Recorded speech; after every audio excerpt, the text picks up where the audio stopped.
up, bitches? So I'm just gonna dive right in here and tell you a story about my childhood years.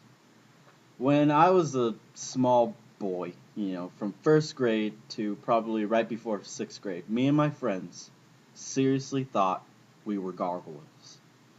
We spent every day outside just running around casting spells and things, and we took it very seriously. There were there was this kid Roy that used to run around and play with us, and every day we'd beat him up. We'd like beat him until he cried and went home, but for some reason he'd come back every single day. And so we took it very seriously, and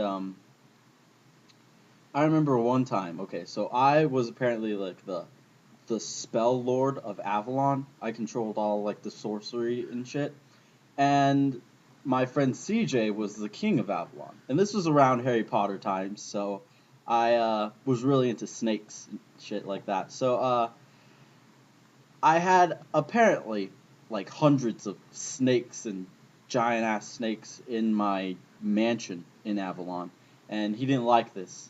So he told me that if I didn't kill all my snakes, then he would destroy Avalon. And I cried about this because, I wanted to keep my snakes. And what kind of a king would destroy his entire kingdom just because one person has a mansion full of snakes? So I was seriously crushed by this. And if that wasn't enough, what he made me do was pull out each one of my snakes. They weren't there, but, we imagined them that they were there. He made me take out every one of my snakes from my house and kill them each individually. And I cried the entire time while doing this. I remember just, taking one snake and like giving like each one like its own words and like how I felt on it. Like, I love you, snake, and you were a good snake, and I remember when we did this and that. And then he made me kill them with my spells. And, that's how seriously we took this as children. I'd actually, when I was little and I'd say my prayers at night, I would pray that he would make me a gargoyle.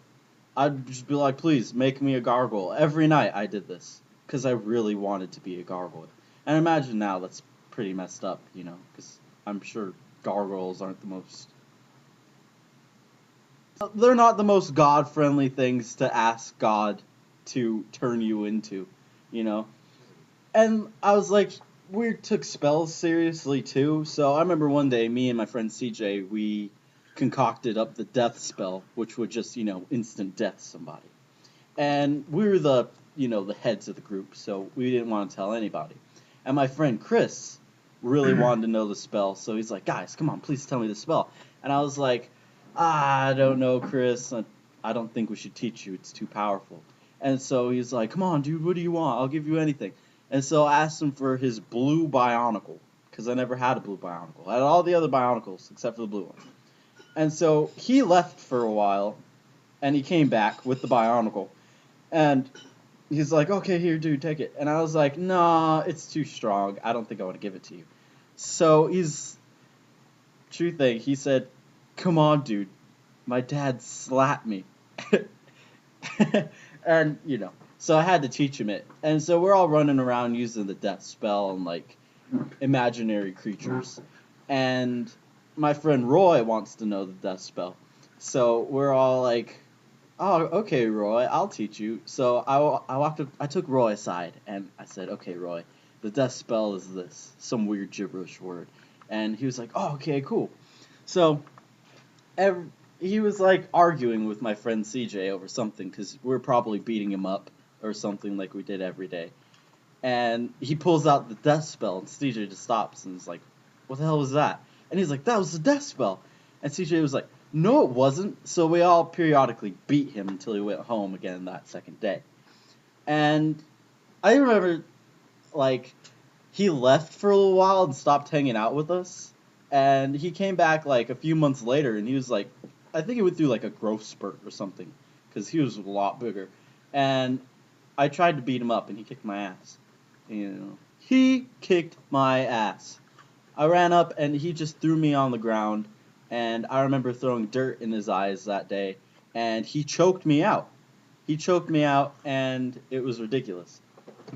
And another thing we do is whenever we took trips to Avalon, what we would do is we'd leave our human bodies behind and just go off to the magical kingdom.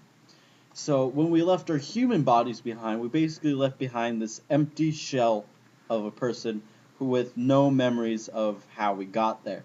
So every time one of us would take a trip to Avalon, the bodies we would leave behind would freak out and want to go home and run around. And what we'd have to do is we'd have to chase them down and restrain them and hold them. And I remember it got like so intense, like one of us was like screaming because, apparently they didn't know who we are and, we're holding them down forcefully.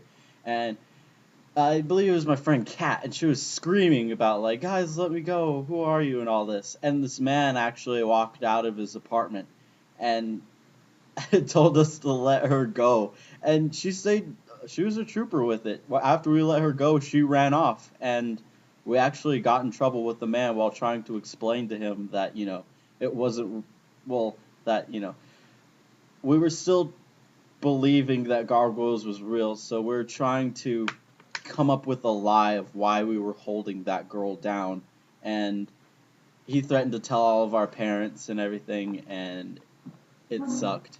But we held true to our little gargoyle days, and that was just like, basically my whole childhood right there was pretending that I was a magical beast with wings and I could fly around, and I actually learned how to growl in my throat.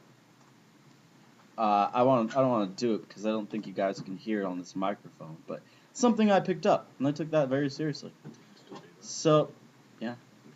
So, that's pretty much all I got to say about this, and you guys should subscribe to this, or like it, or comment on it. Let me know what you think, and later, bitches.